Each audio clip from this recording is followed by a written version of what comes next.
بسم اللہ الرحمن الرحیم۔ السلام علیکم۔ 10 سال بہت لمبا عرصہ ہوتا ہے مرے ہوئے کو بھولنے کے لیے۔ زندگی کا ایک خاص حصہ کہیں اور گزارنے کے حساب سے اور نئے رشتے بنانے کے حساب سے، لیکن کچھ باتیں ایسی ہوتی ہیں جو انسان کو کبھی نہیں بھولتی۔ اور ایک ماں اپنی اولاد کو کیسے بھول سکتی ہے جو مجھ سے 10 سال پہلے چھوٹ گیا تھا۔ آج میں اسے واپس پانے کی خواہش دل میں لیے کھنڈر نما گھر کی طرف بڑھ رہی تھی۔ اس کھنڈر نما گھر میں تو شاید کوئی پرندہ بھی نہ رہتا ہوگا، تو پھر مجھے میری اتنی بڑی دل کی مراد کیسے مل سکتی تھی؟ دل ہی دل میں اللہ سے باتیں کرتی جا رہی تھی کہ بس میں نے تجھ سے مانگا ہے، صرف تیرے سامنے ہاتھ پھیلائے ہیں، تو ہی میری مدد کر، تو نے ہی کوئی معجزہ کرنا ہے، تو نے میری مدد کرنی ہے۔ اور مجھے یقین تھا کہ اللہ میری مدد کرے گا۔ اگر میں کسی کو یہ ساری بات بتاتی تو وہ کہتا کہ تم پاگل ہو، لیکن ہاں، محبت اور بھروسے والے لوگ پاگل ہی ہوتے ہیں۔ کسی کے ساتھ محبت کرنی ہو یا بھروسہ، پاگل پن کے بغیر ہو ہی نہیں سکتا۔ میں بھی اس گھر میں پہنچ گئی اور جیسے ہی دروازہ کھولا تو میرے قدموں کے نیچے سے زمین نکل گئی، کیونکہ سامنے میرے خوابوں کی تعبیر اور اللہ کا معجزہ کھڑا تھا۔ کیونکہ سامنے میرا نام عالیہ ہے اور میری شادی کم عمری میں ہوئی تھی۔ مجھے اس بات کا کوئی افسوس نہ تھا۔ میں نے کبھی یہ نہیں سوچا کہ میری زندگی میں کچھ ایسا ہوا ہے جو نہیں ہونا چاہیے تھا۔ میری شادی بالکل نارمل حالات میں ہوئی تھی اور نہ کوئی زبردستی تھی، نہ ہی کوئی مجبوری۔ میں دل سے خوش تھی کہ میری زندگی کا ایک نیا سفر شروع ہو رہا ہے۔ وہ شخص جس سے میری شادی ہوئی، اس کا نام دل نواز تھا۔ سننے میں آیا تھا کہ وہ بہت غصے والا آدمی ہے، اور جب میرا نکاح ہوا اور میں دل نواز کے ساتھ رخصت ہو کر اس کے گھر آئی تو سب نے مجھے طرح طرح کی باتیں سنائی۔ کسی نے کہا کہ وہ بہت سخت مزاج ہے، کسی نے کہا کہ وہ کسی کی غلطی برداشت نہیں کرتا، کسی نے کہا کہ اس کی نظر میں صحیح اور غلط بالکل واضح ہے، اور اگر کوئی غلطی کر بیٹھے تو اس سے زیادہ ظالم کوئی نہیں۔ میں نے یہ سب سنا، لیکن میں نے دل میں کوئی خوف محسوس نہ کیا۔ پہلی رات اس نے مجھے سیدھا صاف کہہ دیا کہ اگر غلطی کرو گی تو مجھ سے برا کوئی نہیں ہوگا، لیکن ساتھ ہی اس نے یہ بھی کہا کہ اگر میں اچھے طریقے سے رہوں گی تو وہ مجھے اپنے دل کی اور گھر کی رانی بنا کر رکھے گا۔ اس وقت میں نے سوچا کہ یہ تو بالکل عام سی بات ہے، جس طرح ایک گھر کے اصول ہوتے ہیں ویسے ہی شاید اس کے بھی کچھ اصول ہوں گے، اور سچ میں ایسا ہی تھا۔ اگر میں اچھی طرح رہتی تو وہ میرا بہت خیال کرتا تھا، میری ہر چھوٹی بڑی ضرورت کا دھیان رکھتا تھا، مجھے عزت دیتا تھا اور میری پسند اور ناپسند کو اہمیت دیتا تھا۔ اگر کبھی کوئی غلطی ہوتی تو وہ صرف اتنا ہی کہتا کہ یہ غلط ہوا ہے، آئندہ دھیان رکھنا۔ ہاں، کبھی کبھار ڈانٹ بھی دیتا، لیکن وہ ڈانٹ کسی دشمنی یا بدتمیزی کی وجہ سے نہیں ہوتی تھی، بلکہ اس کے انداز میں بھی ایک عجیب سا خیال رکھنے والا پن ہوتا تھا۔ لیکن لوگ اسے ظالم کہتے تھے، اور مجھے یہ سن کر حیرت ہوتی تھی کہ جو شخص میرا شوہر ہے، میرے ساتھ رہتا ہے، میری ہر ضرورت پوری کرتا ہے، مجھے خود اس کی شخصیت کا اصل اندازہ نہیں ہے، اور باہر کے لوگ اسے ایسا کیوں سمجھتے ہیں؟ وہ بڑا بھائی تھا، خاندان کے تمام معاملات سنبھالتا تھا، گھر کی ذمہ داریاں اس پر تھی، وہ فیصلہ لیتا تھا اور اس کا فیصلہ سب کے لیے آخری ہوتا تھا۔ شاید اسی وجہ سے سب کو لگتا تھا کہ وہ سخت مزاج ہے۔ بیچ میں دل نواز کی نوکری باہر کے ملک میں لگ گئی، سب بہت خوش تھے اور وہ ہمیں بھی اپنے ساتھ لے جانے والا تھا۔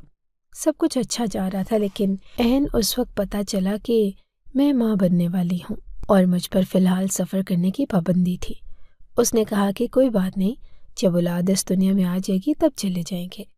اس بات نے مجھے مزید خوش کر دیا کہ وہ میری اور ہماری ہونے والے بچے کی صحت کو ترجیح دے رہا ہے۔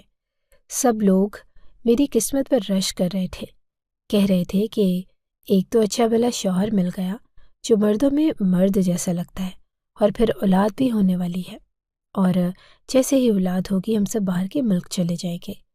مجھے لگ رہا تھا کہ میری زندگی مکمل ہو رہی ہے، ایک محبت کرنے والا شوہر، ایک آنے والی خوشی اور ایک بہترین مستقبل۔ میں بھی خوش تھی۔ میرے شوہر کے خاندان میں افراد زیادہ نہ تھے، صرف میں، میری ساس اور ہمارے آنے والی اولاد۔ ہمارے علاوہ میرا ایک دیور اور سسر پہلے ہی باہر کے ملک میں مقیم تھے، وہیں ان کی زندگی تھی، وہیں ان کا روزگار تھا، اور وہیں وہ اپنی دنیا بسا چکے تھے۔ یہی وہ لوگ تھے جنہوں نے میرے شوہر کے لیے بھی وہاں نوکری کا بندوبست کیا تھا، اور اس کے مستقل قیام کا انتظام بھی کروا دیا۔ دل نواز کے لیے یہ ایک سنہری موقع تھا، ایک نئی زندگی کی طرف قدم کا۔ یہ لوگ خود کو بہت اونچے سٹینڈرڈز والے سمجھتے تھے اور ان کی باتوں سے ہمیشہ یہی ظاہر ہوتا کہ وہ زندگی کو ایک خاص معیار پر گزارنا چاہتے ہیں۔ وہ عام لوگوں سے کچھ مختلف ہیں اور ان کا رہن سہن دوسروں سے زیادہ نفیس اور معیاری ہے۔ کھاتے پیتے ضرور تھے لیکن اتنے امیر بھی نہ تھے جتنا وہ ظاہر کرتے تھے۔ ان کی باتیں سن کر لگتا تھا جیسے کسی بہت بڑے سرمایہ دار گھرانے سے تعلق رکھتے ہیں، لیکن حقیقت میں ان کا معیار زندگی عام متوسط طبقے کے اچھے درجے میں آتا تھا۔ ایک چیز جو میں نے اس گھر میں بہت شدت سے محسوس کی وہ تھی ہر کسی کی جسمانی خدوخال پر تبصرہ کرنا۔ باڈی شیمنگ اس خاندان میں عام بات تھی۔ اگر کسی کی رنگت سانولی تھی تو مذاق کا نشانہ بنتا، اگر کوئی موٹا تھا تو اسے طنزیہ جملے سننے پڑتے، اگر کسی کی ناک موٹی تھی، آنکھیں چھوٹی تھی یا دانت تھوڑے بڑے تھے تو وہ ان کے لیے ایک مستقل گفتگو کا موضوع بن جاتا۔ میں نے شروع میں سوچا کہ شاید یہ اتفاقی اب تک اس کی جسمانی بناوٹ اور شکل و صورت پر تبصرے ہوتے رہتے۔ شروع میں مجھے یہ سب بہت عجیب لگتا تھا۔ میں سوچتی کہ یہ لوگ دوسروں کی جسمانی خصوصیات کو لے کر اتنی تفصیل سے بات کیوں کرتے ہیں، لیکن پھر مجھے احساس ہوا کہ یہ ان کے لیے بالکل نارمل بات تھی۔ یہ ان کا روزمرہ کا مشغلہ تھا، جیسے بدلنا ممکن نہ تھا۔ وہ دوسروں کے بارے میں باتیں کرتے، ان کے نقائص نکالتے اور شاید اس سے اپنی تسکین حاصل کرتے تھے۔ میں اکثر سوچتی کہ جب میں ان کے سامنے نہیں ہوتی تو شاید میرے بارے میں بھی ایسی ہی گفتگو ہوتی ہوگی۔ اگر دیکھا جائے تو میرے اندر کوئی خاص جسمانی کمی نہ تھی۔ میں لمبی بھی تھی، دبلی پتلی بھی، میری رنگت بھی صاف تھی، میری ناک چھوٹی، ہونٹ باریک اور نقوش متناسب تھے، لیکن پھر بھی یہ سوچ کر عجیب لگتا تھا کہ شاید میں بھی ان کے تجزیے کا ایک موضوع بن چکی ہوں۔ کسی کے بھی بارے میں یوں گفتگو کرنا اچھی بات نہیں ہوتی، لیکن ان کے لیے یہ سب عام تھا اور میں اسے بدل نہیں سکتی تھی۔ میں بھی ان کے تجزیے کا ایک موضوع بن چکی ہوں۔ کسی کے بھی بارے میں یوں گفتگو کرنا اچھی بات نہیں ہوتی، لیکن ان کے لیے یہ سب عام تھا اور میں اسے بدل نہیں سکتی تھی۔ ان دنوں میری زندگی ایک نیا موڑ لے رہی تھی۔ میں ماں بننے والی تھی، ایک ننھی جان میرے وجود میں پروان چڑھ رہی تھی۔ یہ احساس میرے لیے خوشی اور امید کا باعث تھا۔ جب یہ خبر میرے شوہر کو ملی تو اس کا رد عمل بالکل نارمل تھا۔ اس نے کوئی خاص جوش یا حیرانی ظاہر نہ کی، بس ایک عام سی خوشی کے ساتھ اس خبر کو قبول کیا۔ لیکن اس نے جو بات کہی وہ میرے لیے کچھ عجیب تھی۔ اس نے کہا کہ بیٹی ہو رہی ہے تو اسے کوئی مسئلہ نہیں، اللہ کا دین ہے، رحمت ہے، لیکن اگر بیٹی ہو تو پھر خوبصورت ہونی چاہیے، بالکل گڑیا جیسی۔ آج کل انٹرنیٹ پر ہم دیکھتے ہیں کہ کیسی کیسی پیاری بچیاں ہوتی ہیں، بالکل ڈال جیسی۔ اگر بیٹی ہو تو ایسی ہونی چاہیے، ورنہ اللہ بیٹا ہی دے۔ اس کی یہ بات میرے دل میں ایک عجیب سا احساس چھوڑ گئی۔ اس کی ظاہری شکل و صورت کو ایک شرط کے طور پر رکھ رہا ہے، جیسے خوبصورتی نہ ہو تو بیٹی ہونا ایک بوجھ سمجھا جائے گا۔ میری ساس نے فوراً کہا کہ ماں خوبصورت ہے، باپ خوبصورت ہے تو بیٹی کیوں نہ خوبصورت ہوگی، جیسے یہ کوئی یقینی بات ہو، جیسے اگر ماں باپ کی شکل اچھی ہو تو اولاد بھی لازمی حسین ہوگی۔ میں نے ان کی باتیں سنی مگر اندر سے ایک بے چینی سی محسوس کی۔ میں نے سوچا کہ اگر میری بیٹی عام سی ہوئی تو، اگر اس کے نقوش معاشرے کے طے کردہ خوبصورت معیار پر پورے نہ اترے تو کیا اس کے لیے زندگی مشکل ہو جائے گی؟ کیا وہ بھی اس باڈی شیمنگ کا شکار ہوگی جو میں اس گھر میں دیکھ رہی تھی؟ یہ سب سوالات میرے ذہن میں گردش کرنے لگے، لیکن میں خاموش رہی۔ میں نے اپنے اندر پلنے والی اس ننھی جان کو دل سے قبول کر لیا تھا، چاہے وہ جیسی بھی ہو۔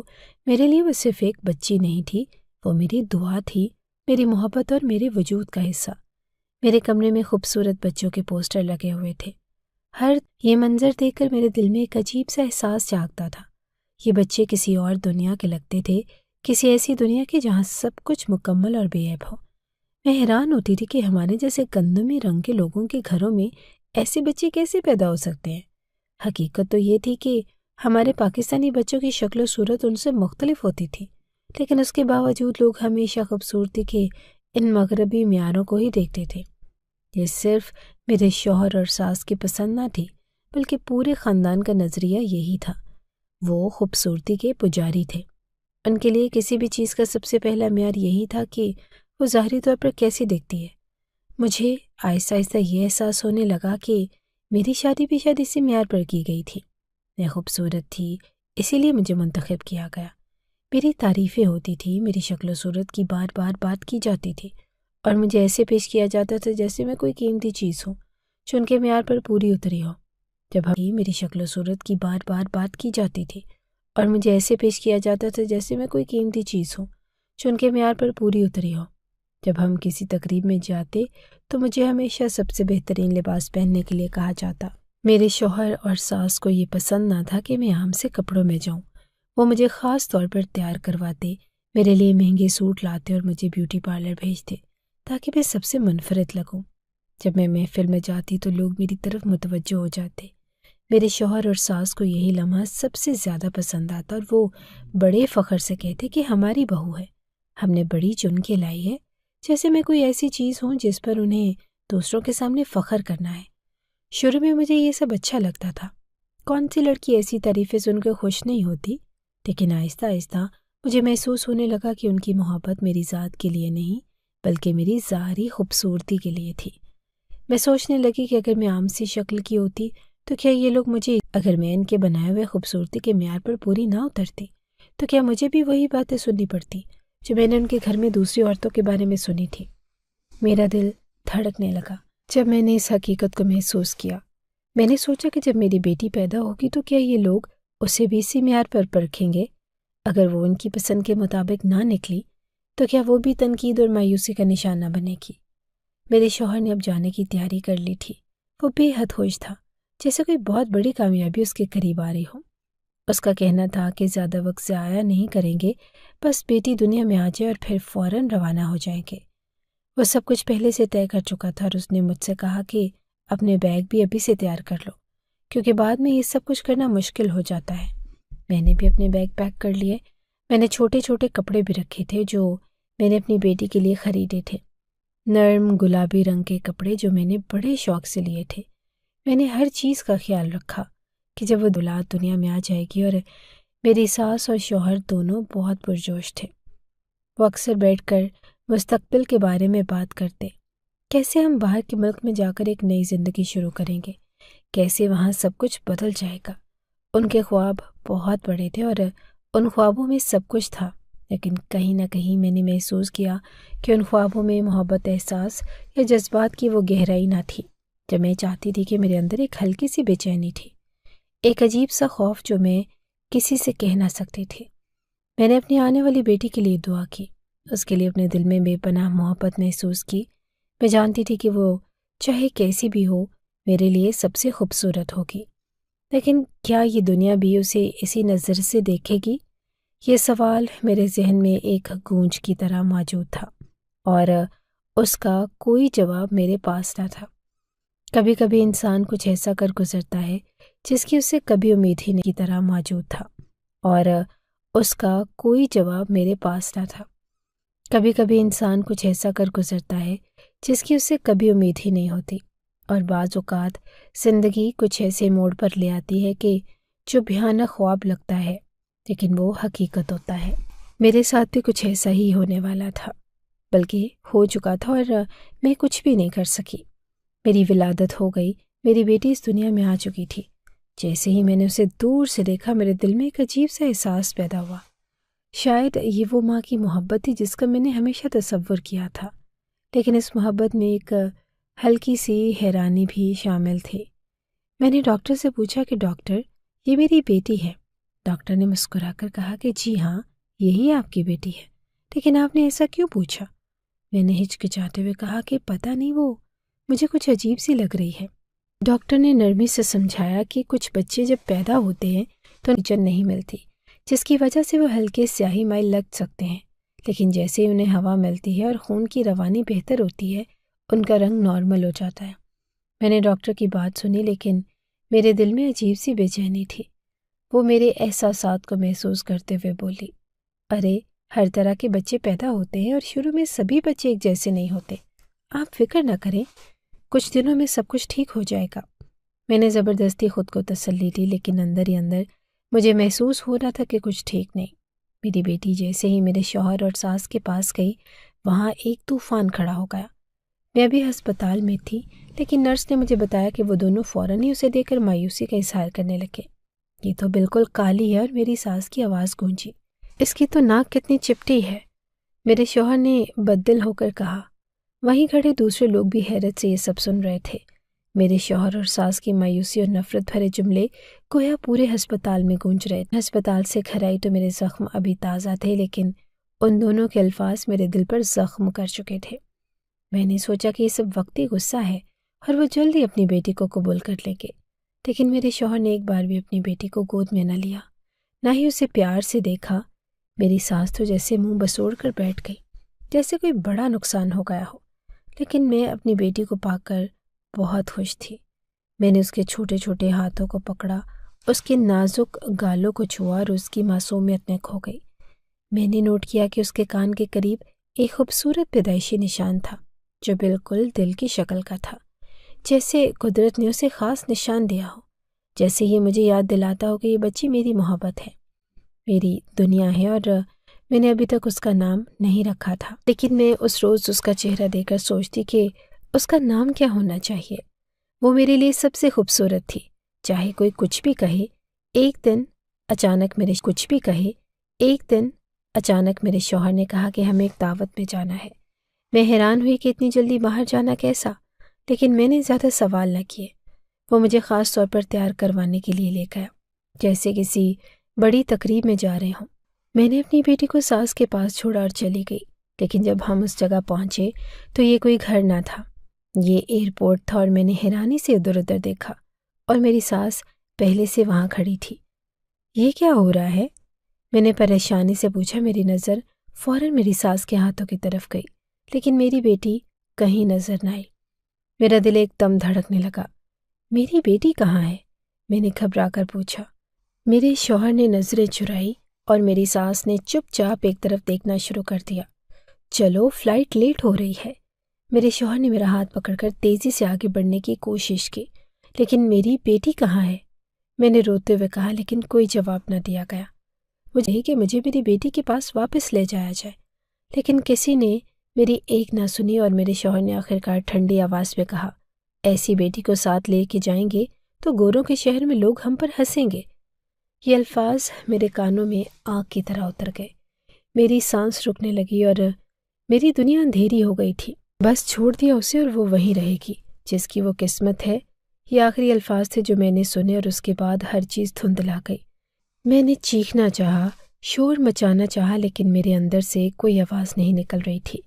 جب میری آنکھ کھلی تو مجھے لگا کہ میں کسی گہرے خواب میں تھی، لیکن حقیقت اس سے بھی زیادہ بھیانک تھی۔ میں ہسپتال کے بستر پر تھی اور میری ساری دنیا بدل چکی تھی۔ یہ کہاں ہوں میں؟ اور میری آواز کمزور تھی۔ ایک نرس نے آ کر بتایا کہ آپ انیشیل کوما میں چلی گئی تھی، آپ کی ذہنی حالت بہت متاثر ہوئی تھی۔ مجھے سمجھ نہیں آ رہا تھا کہ یہ سب کیسے ہوا۔ 10 دن گزر چکے تھے اور میں ایک اجنبی میں تھی، اور میری بیٹی، میری معصوم بیٹی جو میں نے اپنے دل سے زیادہ عزیز رکھی تھی، وہ مجھ سے چھین لی گئی تھی۔ میری چیخیں میرے اندر دب گئی اور میں زندہ تو تھی لیکن اندر سے مردہ ہو چکی تھی۔ میں نے جب ہوش سنبھالا تو حقیقت کسی بھیانک خواب سے زیادہ خوفناک تھی۔ میری بیٹی مجھ سے چھین لی گئی تھی اور میں ایک اجنبی ملک میں بے یار و مددگار تھی، ایک ایسے شخص کے ساتھ قید تھی جسے دنیا ظالم کہتی تھی۔ آج مجھے اس کی اصلیت کا مکمل ادراک ہو چکا تھا۔ وہ واقعی ظالم تھا۔ جو شخص اپنی ہی بیٹی کو ماں سے جدا کر سکتا ہے وہ کسی کا بھی نہیں ہو سکتا۔ جیسے ہی میں مکمل طور پر صحت یاب ہوئی، میں نے اپنے شوہر سے سوالات کی بچھاڑ کر دی۔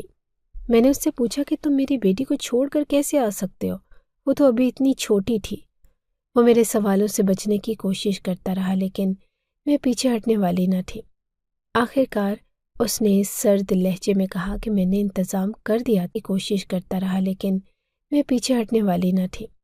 آخرکار اس نے سرد لہجے میں کہا کہ میں نے انتظام کر دیا تھا۔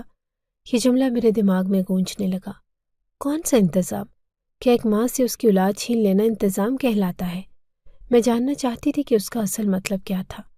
میں بار بار پوچھتی رہی لیکن وہ گول مول جواب دیتا رہا۔ جب میں نے اس سے کہا کہ ہماری اولاد کو چھوڑ کر آ گئے ہو تو وہ بے نیازی سے کہنے لگا، اللہ ہمیں اور اولاد دے گا، جلد ہی ہم نئی اولاد پیدا کریں گے۔ میں حیران رہ گئی۔ کیا اولاد کھلونا ہوتی ہے جو چھوڑی جا سکتی ہے اور پھر نئی خرید کر لے آئیں؟ میری آنکھوں کے سامنے اپنی بیٹی کا چہرہ گھومنے لگا۔ میں نے اپنے شوہر سے نفرت محسوس کی، لیکن میرے پاس کوئی راستہ نہ تھا۔ دن، ہفتے اور پھر مہینے گزرتے گئے، مگر میرے ہاں حمل نہیں ٹھہرا۔ وہ دن بدن بے صبرا ہوتا جا رہا تھا، اور پہلے تو وہ خود کو تسلی دیتا رہا، لیکن جب کافی آخر کار وہ مجھے ڈاکٹر کے پاس لے گیا، اور میں نے دیکھا کہ وہ پہلے کی طرح پر اعتماد نہیں تھا۔ ڈاکٹر نے کچھ ٹیسٹ کیے، اور جب رپورٹس آئیں تو اس نے سنجیدہ لہجے میں کہا، آپ کی بیوی اب کبھی ماں نہیں بن سکے گی۔ یہ جملہ میرے شوہر کے لیے بجلی سے کم نہ تھا۔ یہ کیسے ہو سکتا ہے؟ اس نے حیران ہو کر کہا، یہ تو ایک بچی کو جنم دے چکی ہے۔ ڈاکٹر نے وضاحت کی کہ جی ہاں، ایسا ہوتا ہے۔ بعض اوقات عورت ایک بار ماں بننے کے بعد کسی جسمانی یا ہارمونی مسئلے کی وجہ سے دوبارہ حاملہ نہیں ہو سکتی۔ آپ جتنا مرضی علاج کروا لیں، قدرت کا فیصلہ بدل نہیں سکتا۔ میرا شوہر دم بخود رہ گیا، اور وہ جو نئی اولاد کے خواب دیکھ رہا تھا، اس کے سارے خواب بکھر گئے۔ لیکن میں نے اس لمحے اللہ کی قدرت کا انصاف محسوس کیا۔ جس نے اپنی بیٹی کو خود سے جدا کیا، اسے اللہ نے دوبارہ باپ بننے کا حق نہیں دیا۔ میرا شوہر فوراً ہی علاج کے مختلف طریقے ڈھونڈنے لگا۔ وہ ایک کے بعد دوسرے ڈاکٹر کے پاس ہوتی، وہ جلد ہی مایوسی میں بدل جاتی۔ اب میں اس کے اندر بے چینی اور غصہ دیکھنے لگی تھی۔ پہلے وہ میرا خیال رکھنے کی کوشش کرتا، لیکن اب اس کی نظریں بدلنے لگی۔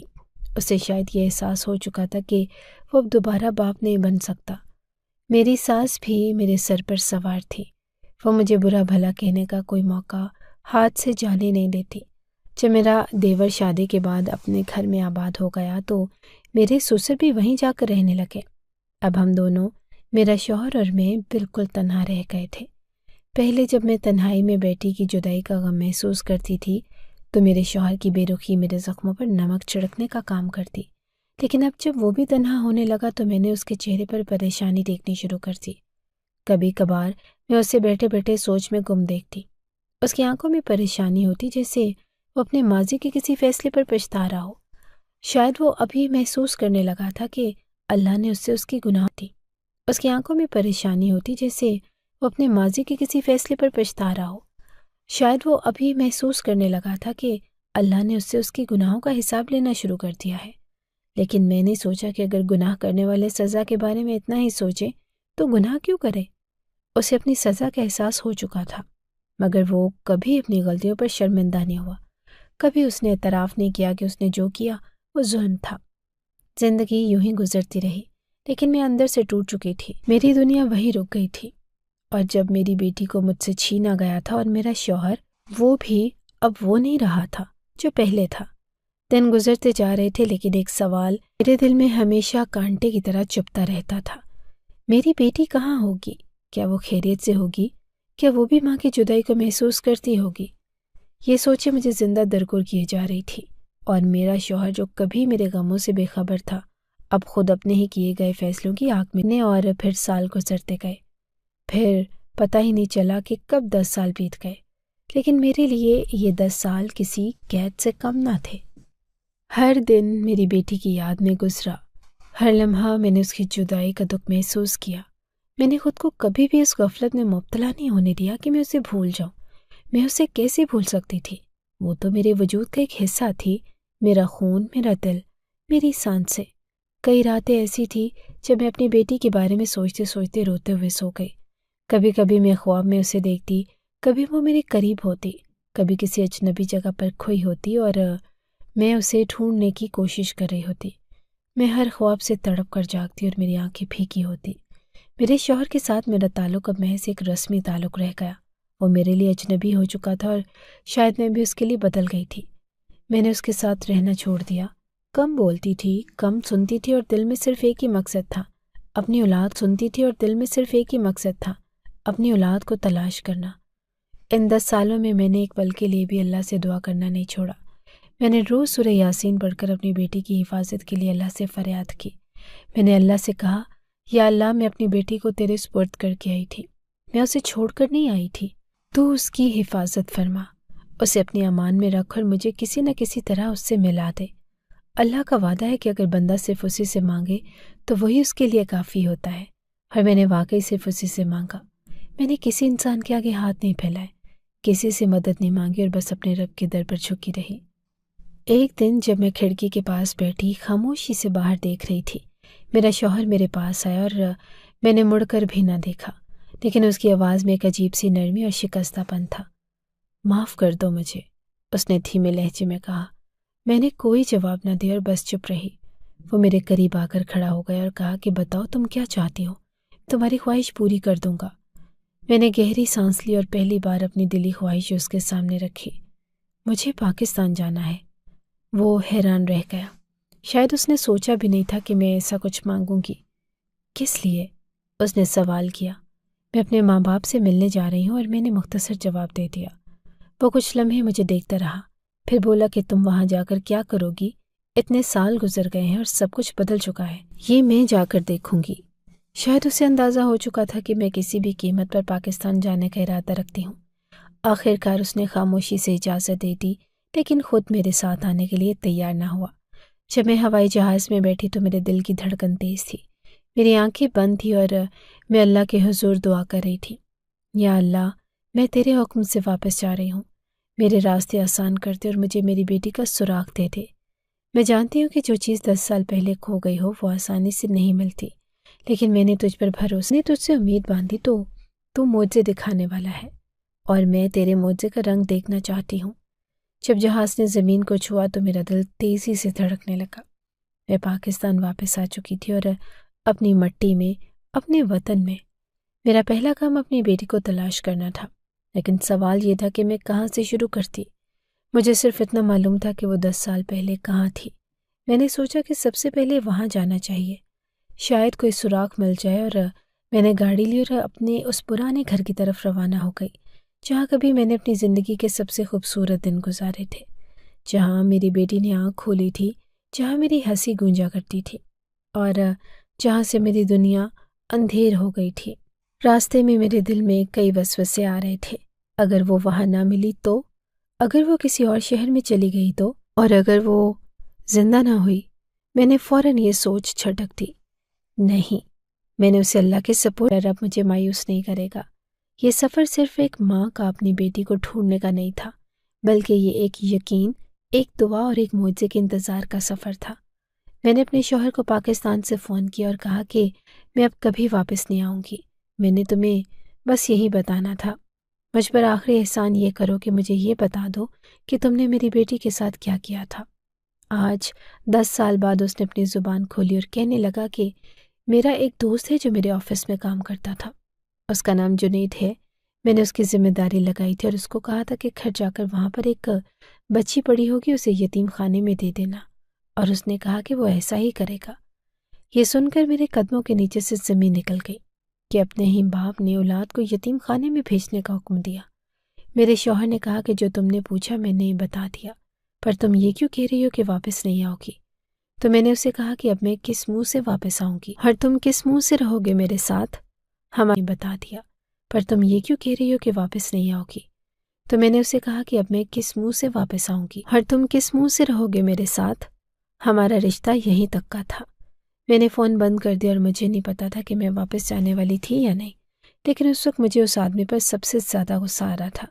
میں فوراً جنید سے ملنے کے لیے اس کے گھر چلی گئی۔ میرے شوہر نے اس کے گھر کا پتہ بتا دیا تھا اور نمبر تو بند آ رہا تھا، لیکن میں گھر پہنچ گئی۔ اب پتہ نہیں کیا ہونے والا تھا۔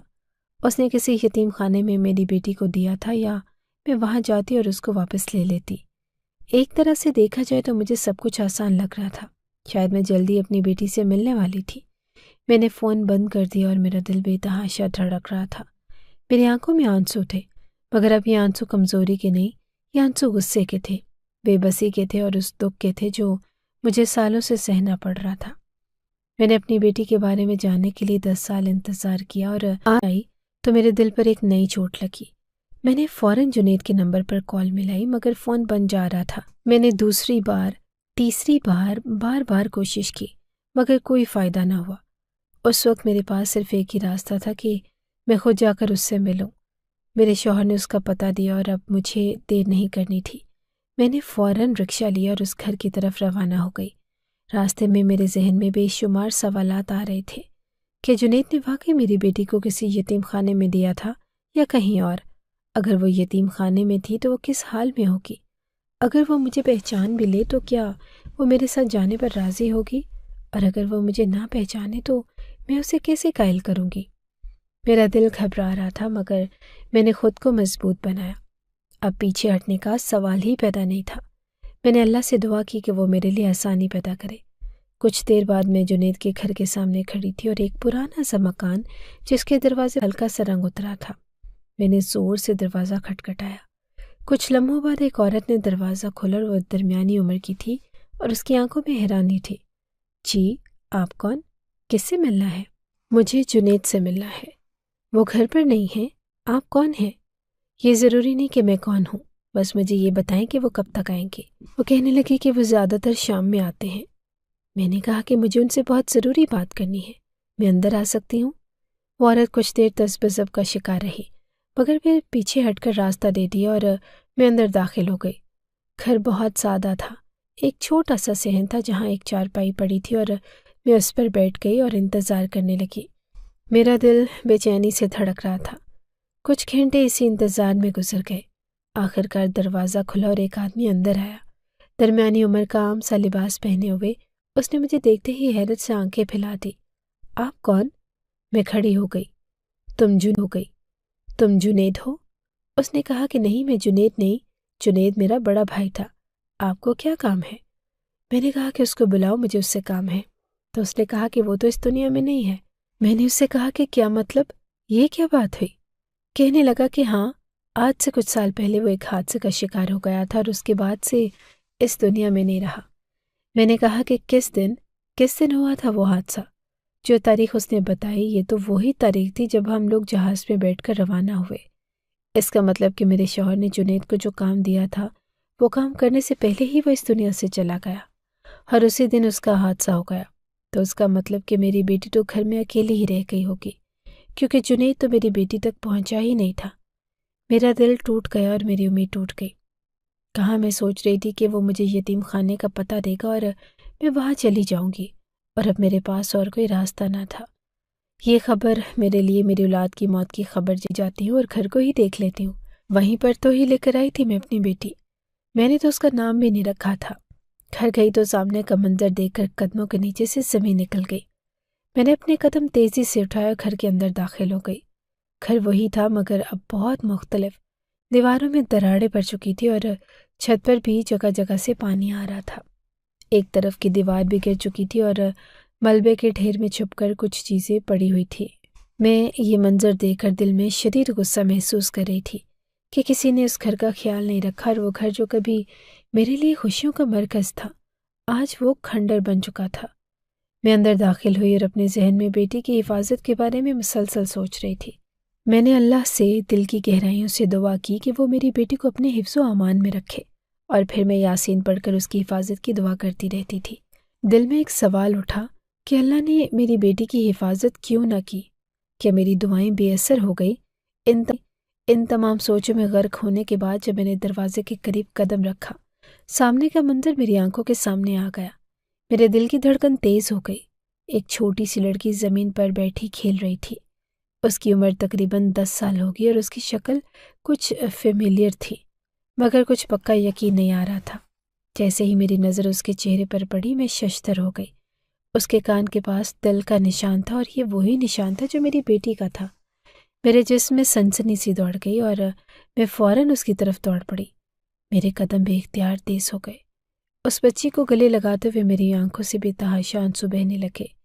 میں بے اختیار رونے لگی اور میں بس یہی کہہ رہی تھی کہ میری بیٹی، میری بچی بھی میرے سینے میں سر دے کر رونے لگی اور وہ میری آغوش میں آ کر کہنا شروع ہو گئی کہ ماں، لیکن اس کی آواز میں خوف اور شک کا عنصر تھا۔ وہ ڈری ہوئی لگ رہی تھی، اور جیسے ہی میں اس سے گلے مل رہی تھی مجھے احساس ہوا کہ کچھ غیر معمولی ہے۔ تبھی اچانک کوئی آواز آئی، چھوڑو میری بیٹی کو، اور کون ہو تم؟ یہ آواز میں نے پہچانی تھی۔ میں پلٹ کر دیکھا تو میری آنکھیں پھٹی کی پھٹی رہ گئی۔ وہ اور کوئی نہیں، میری ہمسائی نجمہ تھی۔ میں نے نجمہ کو پہچان لیا اور میرا دل ہل کر رہ گیا۔ یہ کیا ماجرا تھا؟ میرے اور نجمہ کے درمیان ایک لمحے کے لیے خاموشی چھا گئی۔ میری بیٹی میرے ساتھ تھی مگر نجمہ کی موجودگی نے ایک نئی پیچیدگی پیدا کر دی۔ میری بیٹی نے نجمہ کو دیکھا اور فوراً اس کی طرف دوڑ کر اس کے گلے لگ گئی۔ نجمہ نے نرم لہجے میں کہا کہ تو گھر جا، میں آتی ہوں۔ اس کے بعد وہ اسی ٹوٹی ہوئی دیوار سے دوسری طرف سے گھر کی طرف چل پڑی۔ اب میں اور نجمہ روبرو کھڑے تھے اور دونوں کی آنکھوں میں بے شمار سوالات تھے۔ نجمہ کی آنکھوں میں حیرانی اور پریشانی کی جھلک تھی اور میرے دل میں اضطراب تھا۔ ہم دونوں ایک دوسرے کی طرف دیکھتے ہوئے خاموش کھڑے تھے اور کسی کو بھی سما کو الجھا دیا، کیونکہ میں ہمیشہ جانتی تھی کہ نجمہ کی کوئی اولاد نہیں تھی اور وہ بانجھ تھی اور اس کی کبھی بھی بچے پیدا کرنے کی امید نہیں تھی، اور آج وہ میری بیٹی آرزو کو اپنے ساتھ لے کر بیٹھی تھی۔ میں اس کا اصل مطلب سمجھنے کی کوشش کر رہی تھی۔ اس نے کہا کہ ہاں، یہ تمہاری ہی بیٹی ہے، لیکن پہلے تم بتاؤ کہ تم کیوں چھوڑ کر چلی گئی تھی؟ یہ سن کر میں نے آہستہ آہستہ اپنی کہانی شروع کی۔ میں نے نجمہ کو بتایا کہ کس طرح میرا شوہر مجھے اور میری بیٹی کو چھوڑ کر چلا گیا تھا، اور پھر کس طرح اس نے مجھے مزید اذیت دی۔ نجمہ نے ساری کہانی سن کر گہری سانس لی اور کہا کہ یہ تو بہت غلط ہوا، تمہیں تو ہر حال میں اپنی بیٹی کے ساتھ ہونا چاہیے تھا، مگر تمہارے شوہر نے جو کیا وہ بہت بڑا گناہ تھا۔ اس کے بعد نجمہ نے مجھے بتایا کہ وہ میری بیٹی آرزو کو کیسے اپنے پاس لے آئی تھی۔ مجھے بچی کے رونے کی آواز آئی اور میں اس کی طرف بھاگ کر پہنچی۔ میں نے دیکھا کہ وہ چھوٹی بچی اکیلی روتی ہوئی تھی، اور جب تم لوگوں کا کوئی پتہ نہ چلا تو میں نے اسے اٹھا لیا۔ میں نے اسے گود میں اٹھایا اور گھر لے آئی۔ تم لوگ کہاں گئے تھے؟ مجھے کچھ سمجھ نہیں آیا۔ پھر جب تمہاری کوئی خبر نہ ملی تو میں نے اسے اپنا لیا، اور نجمہ کی آنکھوں میں اس وقت ایک عجیب سی خاموشی اور غم تھا، اور میں سمجھ گئی کہ اس نے بہت کچھ برداشت کیا۔ پھر جب تم لوگ نہیں آئے، میں نے فیصلہ کیا کہ میں آرزو کو پالوں گی، اور وہ تب سے میرے ساتھ ہی ہے۔ نجمہ نے کہا کہ میں نے فوراً سوال کیا، تمہاری زندگی کیسے گزری؟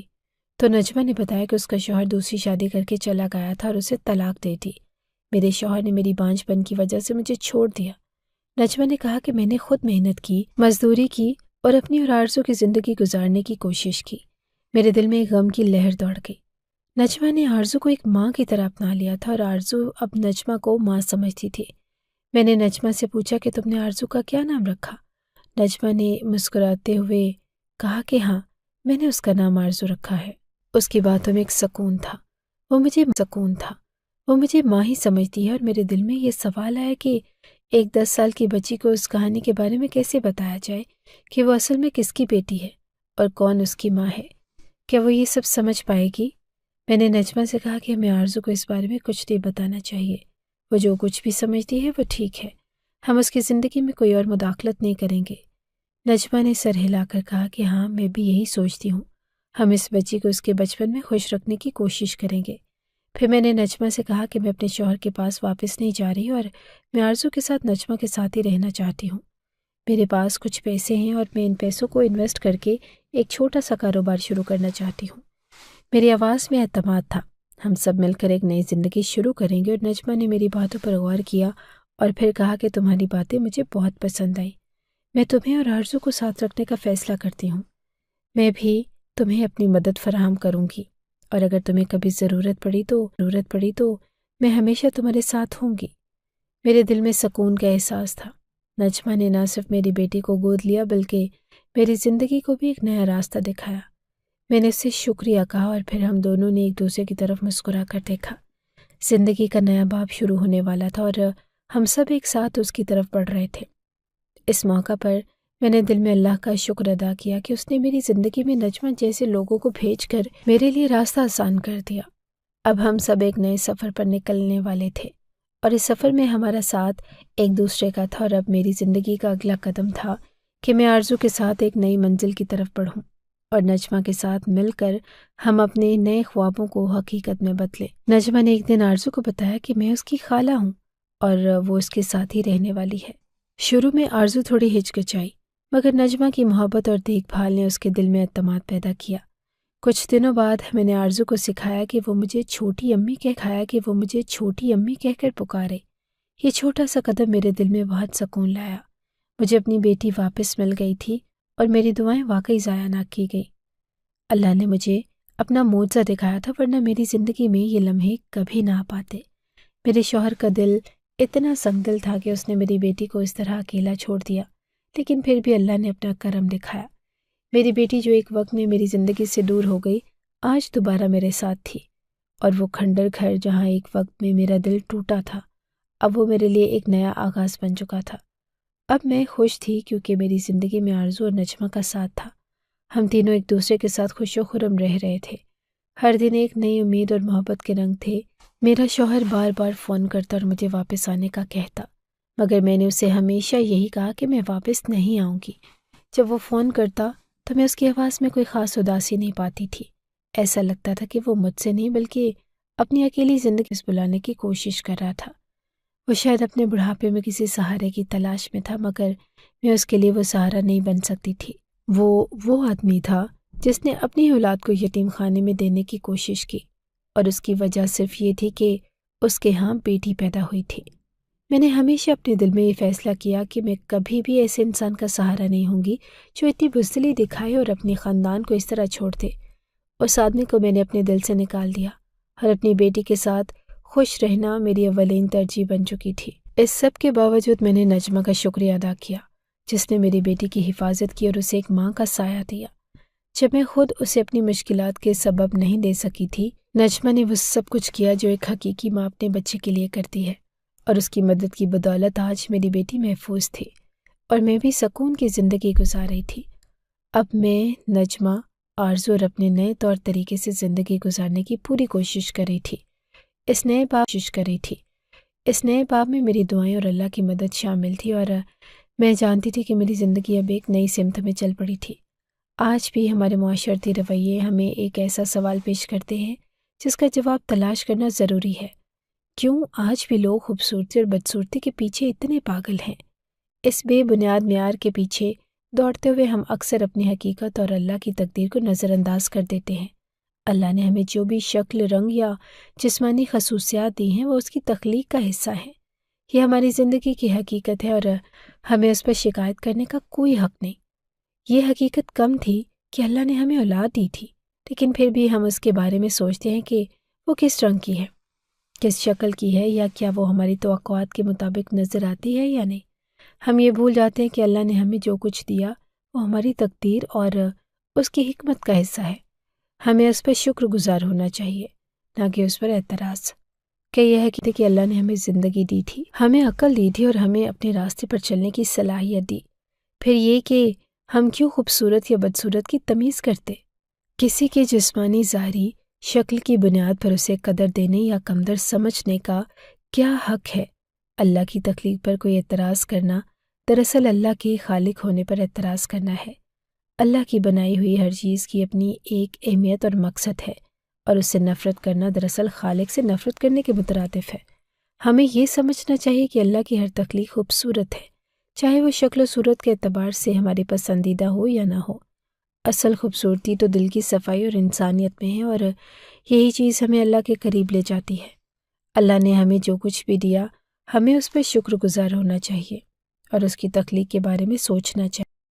جی تو دوستو، کیسی لگی آپ کو ہماری آج کی کہانی؟ اپنی رائے کا اظہار ہمارے کمنٹس باکس میں ضرور کیجیے گا، اور اگر آپ کو ہماری ویڈیو پسند آئی ہے تو کر لیجیے ہمارے چینل کو سبسکرائب، ویڈیو کو لائک اور بیل آئیکن لازمی پریس کر لیجیے تاکہ ہر نئی آنے والی ویڈیو کا نوٹیفیکیشن آپ کو بر وقت موصول ہو سکے۔ ملتے ہیں ایسی ہی ایک سبق آموز کہانی کے ساتھ، تب تک کے لیے اللہ نگہبان۔